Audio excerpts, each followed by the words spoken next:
We all look up at the night sky sometimes and, we ask that huge, simple question. Are we alone? It's the ultimate question, really. It is. But for anyone who's spent time with this, the really tough question, the one that keeps you up at night, is a bit different. It's how lone are we? I mean, are we some kind of cosmic fluke? A one in a trillion accident? Or are we an almost inevitable outcome of the laws of physics and biology? Maybe a rare outcome, but an expected one. That tension, exactly. Fluke versus inevitability, and that is precisely the core of today's deep dive. It is. We are jumping headfirst into Stanislaw Lem's incredible work, Summa Technology. Specifically, we're in Chapter 3. And this is where he just dives into the math, the mechanics of cosmic civilizations, and evolution itself. He does. He's taking all these existing scientific theories from his time, from people like the Soviet scientist Baumstein, and he's just tearing them apart to ask, what do they actually prove? Okay, so let's set this up for you, the listener. Our mission here is to get into Lem's analysis of these competing views. On one side, you have these really pessimistic high barrier theories. That's Baumstein. Right.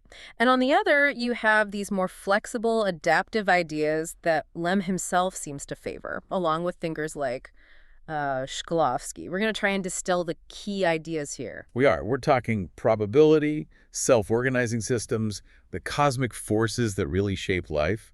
This deep dive is all about giving you the critical insights to get this debate without having to wade through all the dense math.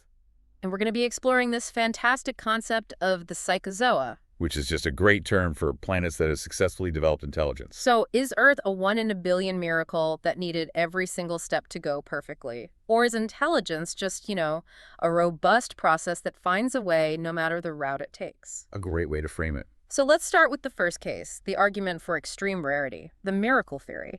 And this argument is articulated so powerfully by Baumstein.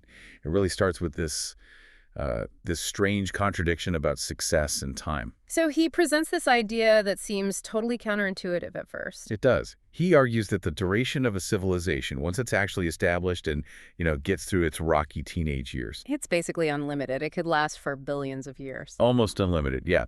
But, and this is a huge but, the frequency of biogenesis itself, that initial spark of complex life actually getting off the ground, is incredibly punishingly low. So once you make it, you're set. But getting to the starting line is the real high-stakes barrier. It sounds like winning the lottery and then being granted immortality as your prize. That's a perfect analogy for it. And to explain why it's so infrequent, he really leans on probability theory. He uses these wonderful, almost philosophical analogies to make his point. The point being that while the chances for any single planet are minuscule, the sheer number of attempts in the cosmos. The sheer volume makes the event possible, but still so rare that it's statistically an outlier. Okay, let's get into his first big analogy, the one that shows how volume can just overwhelm low probability. The codfish roe. Right, the codfish. So think about this. The probability of one single codfish egg surviving to become a mature, reproducing adult fish it's just unbelievably small. I mean, with all the predators and environmental dangers, it's basically zero. It's vanishingly small. However, a single codfish in one spawning can release something like 3 million eggs. 3 million lottery tickets. Exactly. 3 million attempts. Yeah. And given that huge number, the chance that at least one, maybe two of those eggs will actually survive that brutal gauntlet and become a fish is statistically close to 1. It's almost a certainty. So an event that is individually impossible becomes statistically guaranteed when you have enough tries. And that's the core concept for Baumstein. The universe provides a near infinite number of tries, a near infinite number of planets. But he refines this with his second analogy, the dice game, which is more specific to the emergence of intelligence. Yes, the dice game sharpens the point. He says, imagine trying to roll 10 sixes in a row. The chance of one person doing that it's practically zero. You'd be there forever. A microscopic probability. But now scale it up.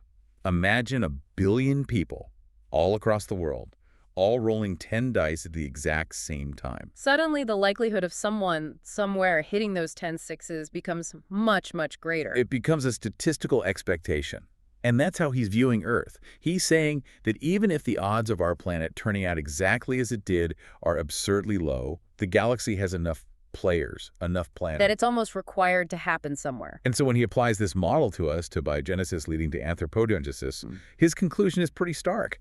Out of maybe 1 billion planets in our galaxy, only a handful, And he suggests perhaps only Earth had produced the Psychozoa. He sees intelligence not as a smooth process, but as this incredibly long, improbable chain of necessary An accidents. accident, then another accident, then another, all lining up perfectly. So what are those specific, non-negotiable steps in that chain? This is his argument for humanity's unique path. He details this very specific causal pathway. First, obviously, life has to emerge. But then, jumping way forward, you need the specific emergence of the common ancestor of all vertebrates, A fish. the fish. That specific body plan, that's a huge requirement right there. And then the environment on land has to, well, clear out a bit. Precisely. The second major step he requires is the decline of the dominant species from the era before the reptiles. And he's pretty dismissive of them, isn't he? Very. He basically writes them off as animals with tiny brains, suggesting they just didn't have the raw material for advanced intelligence. Their decline makes way for the rise of mammals. Okay, but mammals is still a massive category. That has to be narrowed down even further. Oh, absolutely. So within the mammals, the evolutionary path had to specifically select the primates. And then, and this is the part he sees as the absolute deal breaker, the final decisive step, The Ice Ages. the decisive influence of the glacial periods, the ice ages. Why were they so critical in this model? I mean, we know they're caused by these cyclical drops in solar activity, but why was that the necessary trigger for us? Because, he argues, glaciation massively increased the selection pressure on those early hominids. Suddenly, the climate is fluctuating wildly, it's getting colder, resources are scarce. Survival is no longer easy. Survival demanded far greater regulatory capabilities. You couldn't just rely on instinct anymore. You needed foresight, you needed planning, you needed complex social groups to manage food through a winter. You had to outthink the environment, not just react to it. Exactly. And this intense, escalating need for high-level adaptation is what he says drove the energetic development of the brain. He calls it the homeostatic regulator of the second kind. Okay, let's unpack that phrase. What's the regulator of the first kind? The first kind is your basic biological machinery. Your autonomic nervous system, the things that keep your body temperature at 98.6, that regulate your blood sugar, it's what keeps you alive moment to moment. And for most life, that's enough. A fish in the deep ocean doesn't need much more than that. Right. But under the intense stress of an ice age, Yeah. that first regulator just isn't enough. You can't just physiologically endure the cold. You have to predict the winter. You have to innovate with tools, with clothing, with fire. You need a predictive survival machine. And that's the brain, the regulator of the second kind. It's an energetic, incredibly high-demand organ that doesn't just control your internal body. It starts to control the external environment itself through technology. So Baumstein's point is that the Ice Age was the crucible.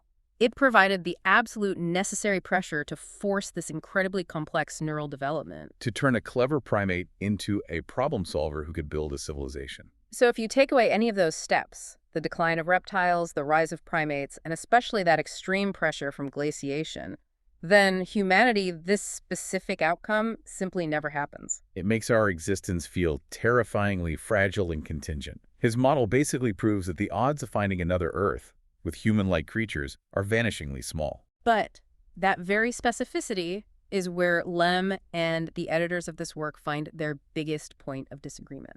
It's the perfect place to pivot, because this is where the critique really begins. Right, this is the turning point. We've laid out Baumstein's very neat mathematical argument, but the source material immediately throws up a huge red flag. The argument is that Baumstein's math, while it's a great illustration, is fundamentally flawed when you try to apply it to a dynamic system like evolution.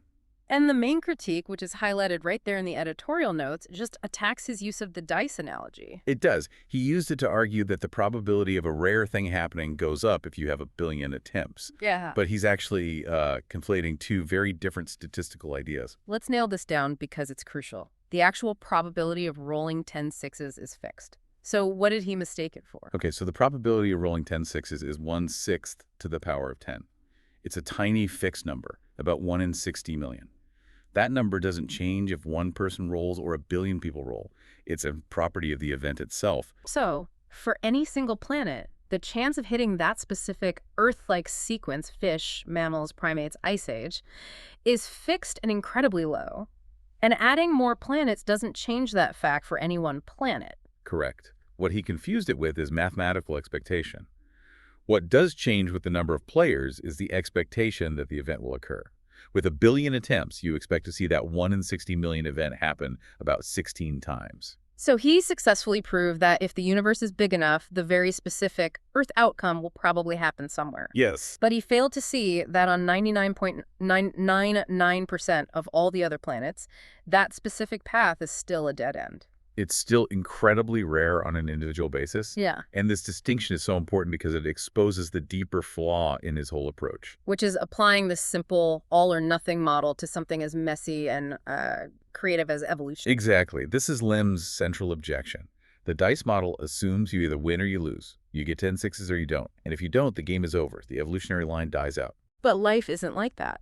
Not at all. Evolution is not a static game of chance where you have to hit one precise target or fail completely. This is where he brings in that fantastic river analogy. It's such a powerful piece of imagery. He says evolution is not like a heated cannonball trying to smash through a thick wall. Where it either breaks through or it shatters into a million pieces. Game over. Right. Instead, evolution is like a mighty river. And when a river hits an obstacle, a huge mountain, a wall of hard rock, it doesn't just stop. It doesn't give up. It doesn't have to win in that one specific way. It bends. It searches for a new path. It erodes the softer ground. It fills the low valleys. Maybe it splits to a dozen smaller streams. But it keeps flowing toward the sea.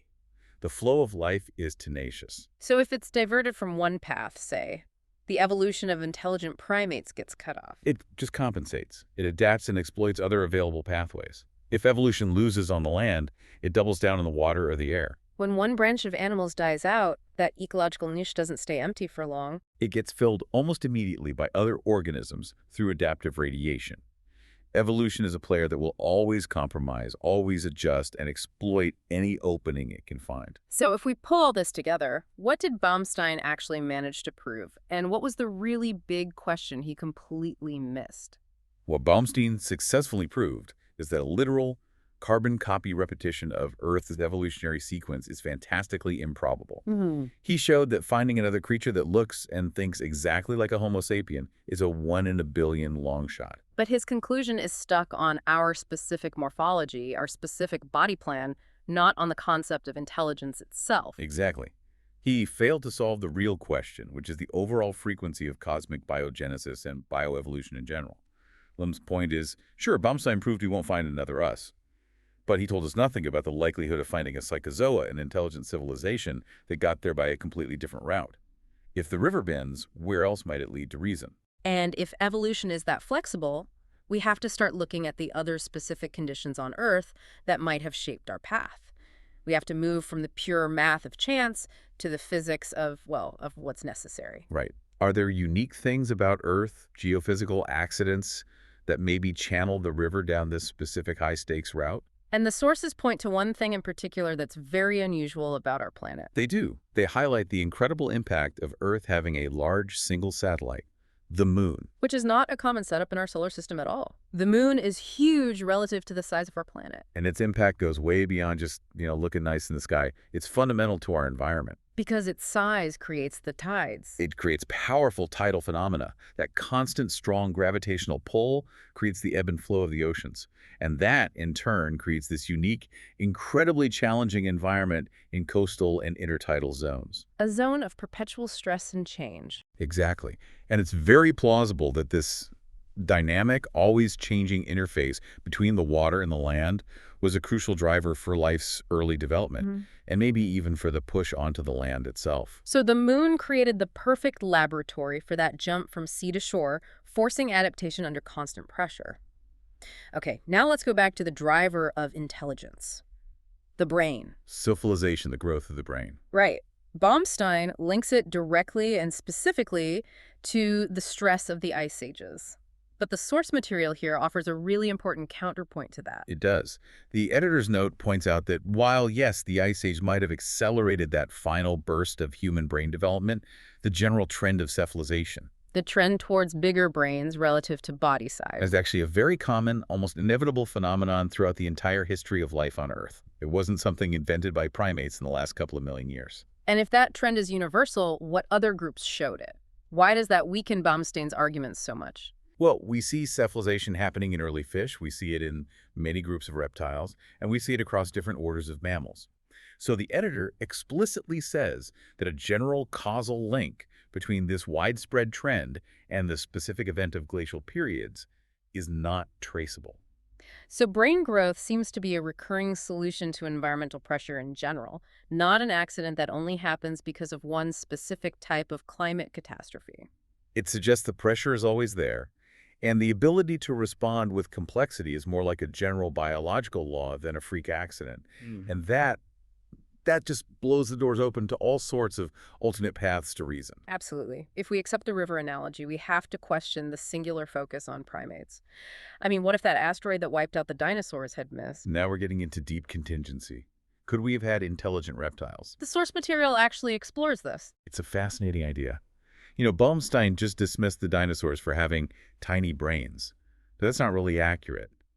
Many species in the late Cretaceous period were already undergoing significant cephalization. Their brains were getting bigger. And the suggestion is that if they had continued for another 100 million years, they would have been subjected to the same environmental pressures that forced our brains to grow. Precisely. The source even mentions that there are theoretical reconstructions in the Paleontology Museum of the Russian Academy of Sciences of what intelligent beings evolved from dinosaurs could have looked like. A completely different kind of intelligence, cold-blooded maybe, operating on totally different social principles. It completely reinforces Lem's critique. The asteroid didn't determine that intelligence was impossible. It just determined that mammalian intelligence would win the race on this planet. It cleared the field. And what if we move closer to our own time? What if our own primate line had failed for some reason? The source speculates that reason could have still emerged from another successful group. It suggests that, for example, the rodents could have been the ones to give rise to reason. I mean, they're numerous, they're adaptable, they're incredibly intelligent in their own niche, the ultimate success story for the common rat. It really forces you to conclude that while the specific events are random, the asteroid, the big moon, the timing of the ice, the outcome of intelligence itself might be a much more robust and flexible result than Baumstein's rigid lottery model allows for. The river always finds a way. It does. And this leads us to a really important distinction between what is chance and what is law. If we can agree that things like having a large moon are, random accidents, what factors are the inevitable results of the laws that govern a system like evolution? In other words, if the river has to bend, how many different shapes can it really take? Are there only a few optimal solutions that the environment demands? And the evidence really points to the physical world imposing these strict limits that force life towards similar solutions, no matter its history. This is convergent evolution. And the source material has this fantastic, slightly critical name for it: evolutionary autoplagiarism. Autoplagiarism, I love that. The idea that the cosmos is just constantly copying its own best designs, it suggests the environment is this incredibly strict modeling pressure. It's the ultimate designer. I mean, Yeah. if you need to fly in an atmosphere like ours, physics demands a certain kind of wing. If you need to see, the laws of optics demand something like an eyeball. Whether you're an octopus or a person, Yeah. the physical constraints are just decisive. The classic example to explain this is the whale. Of course, whales evolved from land mammals. They had legs, lungs, a whole mammalian skeleton. They'd been away from the water for millions of years. But they went back. And when they returned to the ocean, the relentless pressure of that aquatic environment forced them back into a fish-like shape. The need for hydrodynamic efficiency was so strong it dictated the body shape, the tail flukes, everything. Evolution just recycled the most efficient blueprint it had for a fast-moving aquatic predator. But the source gives an even more incredible example that really drives this home. The re-evolution of the turtle shell. This one is just mind-blowing. It really illustrates the auto-plagiarism concept perfectly. It shows the incredible power of this constructive pressure. So at some point, deep in their history, certain types of turtles, for whatever reason, actually lost their shells completely. They became shellless reptiles again. A major evolutionary U-turn. But the need for protection must have come back. It did.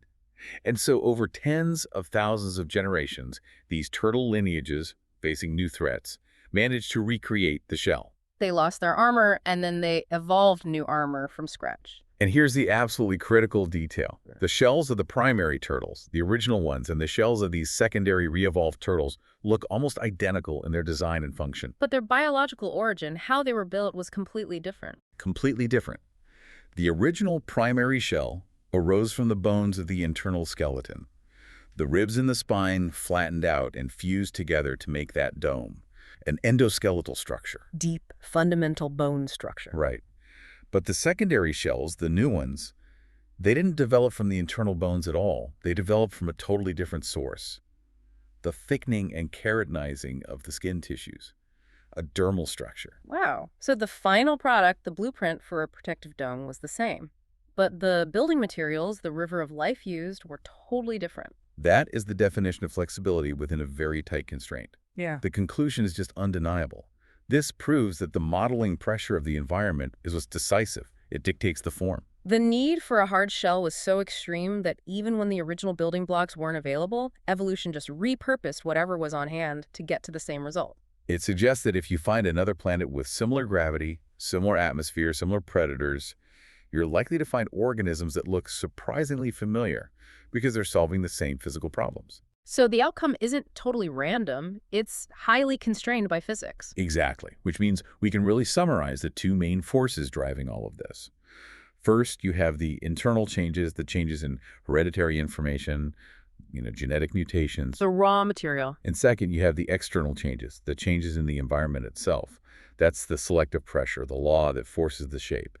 And it's the complex dance between those two that directs the river of life. Okay, so we've established that environmental pressure is king, whether it's tides or ice ages. But now we have to widen the scope even further, beyond our own planet, and look at forces that influence heredity itself. And this is where we transition into the really striking, catastrophic ideas of the astrophysicist Shklovsky. He wasn't just looking at Earth's climate, he was looking at the galaxy. He focused on cosmic factors, specifically cosmic radiation, as this key nonlinear regulator of mutation rates. And this isn't the gentle background radiation of space. This is about sudden violent events. And what specific event was he looking at?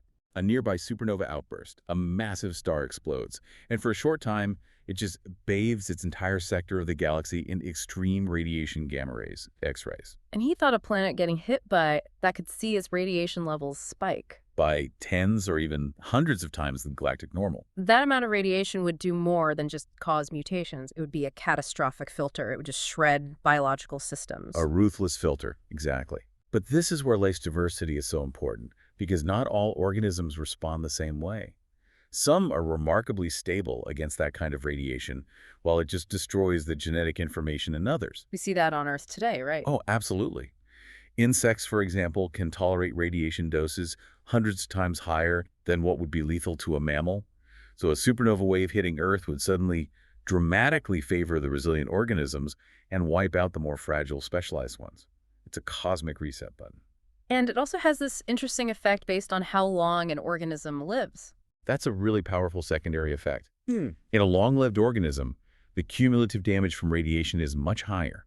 It increases the mutation frequency way more than in something with a short lifespan. So it could create this negative selection against the long-lived giants, the Methuselahs of the biological world. Systematically favoring species with faster turnover, who can flush out bad mutations from the gene pool more quickly. And Shklovsky used this whole catastrophic framework to try and explain the most famous extinction event of all. He hypothesized that the mass extinction of the dinosaurs was caused by exactly this: Earth accidentally passing too close to a supernova explosion.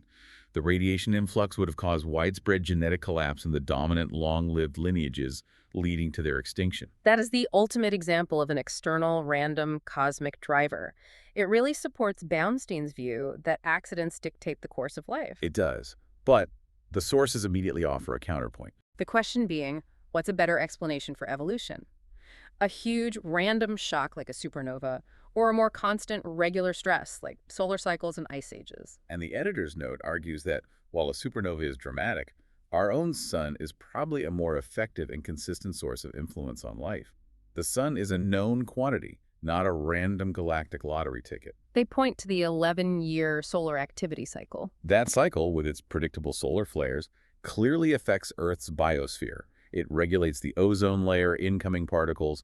It's a chronic, predictable pressure. And they even reference the early 20th century work of the Russian geophysicist Chizhevsky. who hypothesized links between these solar cycles and even things like mass migrations, epidemics, major societal events. The idea that life is constantly tuned to this regular cosmic pulse. And beyond that, a lot of biologists now dispute the idea of a sudden catastrophic die-off for the dinosaurs, whether from an asteroid or a supernova. They do. A key observation is that the actual rate of dinosaur extinction, the percentage of species dying out over time, was surprisingly constant through the whole Cretaceous period. The end doesn't actually look that much faster in terms of extinction speed. So if the death rate was constant, what caused the final collapse? According to this alternative view, the big problem wasn't an increase in the death rate. It was the complete stop of new species creation of speciogenesis at the end of the Cretaceous. So the ecosystem collapsed not because things were dying faster, but because nothing new was being born to replace them. The source of vitality dried up. Exactly. It was a gradual decline into collapse, not a sudden violent end. But whether it's a slow solar pulse or a sudden supernova shock, the theme is the same. Life needs instability. It needs to be challenged to innovate. And that really brings us to the deepest philosophical takeaway from this whole analysis: the absolute link between instability and progress. This is where we get to what the source calls the law of evolutionary tempo. Which is a powerful idea. It basically says that the pace of evolution slows to a crawl, even approaching zero, when environmental conditions stay the same for hundreds of millions of years. Stability is stagnation. If you're perfectly adapted, there's no reason to change, no reason to get smarter or faster. And we see a perfect example of this on our own planet, the so-called paradise of the deep oceans. Right. It's a massive environment with almost total constancy, no major changes in temperature, light, or weather. And as a result, some of the fish forms down there are basically unchanged since the time of the dinosaurs. They're living fossils. Once you're perfectly adapted to an unchanging niche, there is zero selective pressure to innovate. And this creates that huge paradox that really challenges how we think about astrobiology. When we imagine a perfect planet for life, we picture a paradise. We do.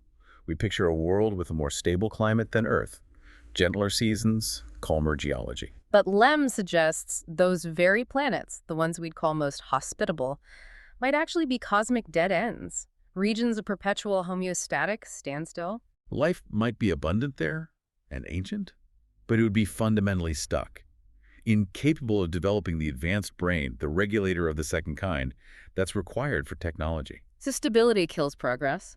The safest worlds are the most boring. The fundamental requirement for intelligence, then, is Peril, the necessity of danger. Life doesn't evolve because of some built-in drive toward progress. That's just us projecting our own values onto it. It only evolves when it's facing danger, when the old ways aren't working anymore. challenge, catastrophe, flux. That's the furnace where intelligence is forged. It means our civilization owes its very existence to the things we try so hard to avoid. The cold, the hunger, the constant environmental stress. We needed that pressure to force the evolution of this massive, incredibly energy-hungry brain. Which evolution would never have selected for unless it was the absolute only option left for survival. But there has to be a limit, right? If you need danger, how much is too much? Lem makes that clear. Too much chaos, like the conditions you'd find near a variable star that's constantly flaring and dimming. That just poses an existential threat. Life is constantly being wiped clean before it can get any complexity going. So it's a tightrope. You need just enough danger to force innovation, but not so much that you get wiped out every few million years. Earth seems to have walked that line perfectly. And that brings us right back to the great unanswered question that hangs over all of this. We are forced to rely only on what we can learn from Earth, because the cosmos hasn't given us another data point. And that fundamental question is, does evolution always get to reason if you give it enough time and enough challenge? Or is intelligence itself just another external accident, contingent on a very specific, very rare set of circumstances? We're still waiting for that answer. What a phenomenal deep dive into the calculus of existence. We've really seen the road to intelligence defined in two completely different ways. On one hand, you have Baumstein's view. It's an almost impossible lottery, requiring this perfect, specific chain of events. And on the other, you have Lem's view. It's a flexible process, driven by stress and compromise, supported by all this evidence of evolutionary autoplagiarism. The key differentiator for you, the listener, is whether you see evolution as a simple, all-or-nothing probability game, or as a self-organizing river that finds ingenious ways to reach the goal of complexity. And that example of the secondary turtle shell, created from skin instead of bone, really suggests that flexibility and universal physical constraints win the day. I think so. The single most crucial insight here, the idea that just flips the script on how we should look for life, is that paradox of planetary perfection. Stability kills progress. Exactly. Evolutionary innovation requires crisis. It needs ice ages. It needs the churning of the tides from a massive moon. Maybe it even needs a blast of cosmic radiation. We should probably stop looking for the calmest, gentlest world. Because the most successful civilizations might have come from the worlds we'd write off as being too dangerous. And if we accept that life only evolves in the face of danger and that stability leads to stagnation, that raises a final provocative thought for you to think about. If intelligence is fundamentally a response to existential crisis, what does that imply about the level of chaos a civilization needs to not just achieve, but to maintain its advanced reason? Are the truly successful civilizations the ones we might one day hear from, the ones that survive the greatest number of catastrophic challenges? A civilization defined not by its calm perfection, but by its long history of trauma and the necessity that trauma created. Food for thought. Thank you for joining us for the deep dive.